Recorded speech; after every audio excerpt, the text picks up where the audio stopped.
oras na para pag-usapan ng mga bagay na unique sa'yo. Alamin ang mga payo mula sa ating millennial psychologist dito sa All About You.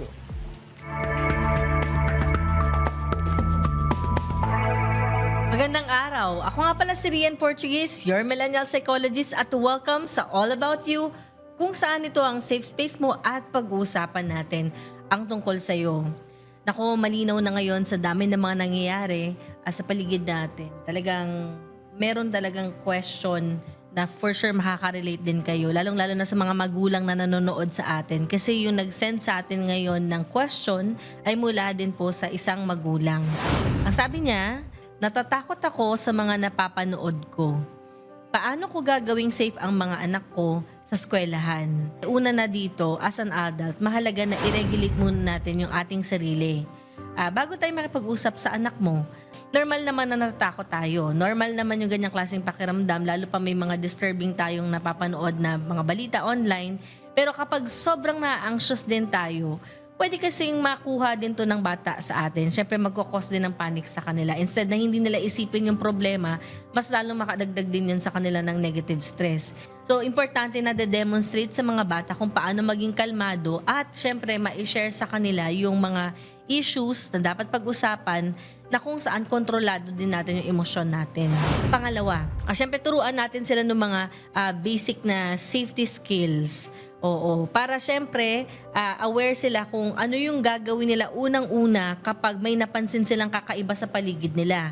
'Di ba? So sa panahon ngayon, no, na nababalitaan niyo 'yan, importante alam nila yung basic na safety skills. Alam nila dapat saan sila magtatago, dapat marunong sila makiramdam kung mayroon bang problema. Hindi kasi yung kunwari makakita silang nagkakagulo, madaming tao doon, pupunta pa talaga sila doon sa mismong pinangyarihan. Hindi na dapat nakikiusyo. So syempre dapat clear yan sa kanila. Alamin dapat ng bata kung sino yung safe adults. Sino yung safe adults? Yung teacher, pwedeng yung mga guidance counselor, or kung sino nakikita nila dito na parang mas may control sa sitwasyon. Importante, alam din ng bata yung mga body signals, no? Bumibilis ba yung tibok ng puso nila? Nalilito na ba sila? Kasi kapag na-identify nila kagad yung mga signals na to, kahit papaano, medyo na-alert din sila kung ano yung gagawin. Pangatlo, importanteng kung sinasabi mo to sa mga bata, 'di ba, at tinuturo mo yun sa kanila, dapat pina-practice din natin yung mga sinasabi natin, no?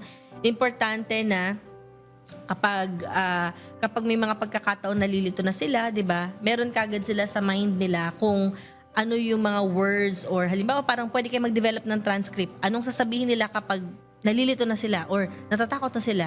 Pangatlo, ito din yung po pwede natin gawin. Siyempre, makipag-coordinate tayo sa school.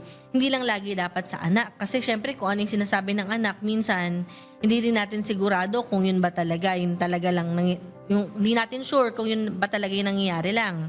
So, importante din, dapat alam din natin kung ano din yung iba pang nangyayari. I'm not saying na nagsisinungaling po yung anak ninyo. What I'm trying to say, minsan, mas matindi pa pala yung nangyayari sa loob ng eskwela, hindi natin alam. Yun, maraming salamat ulit.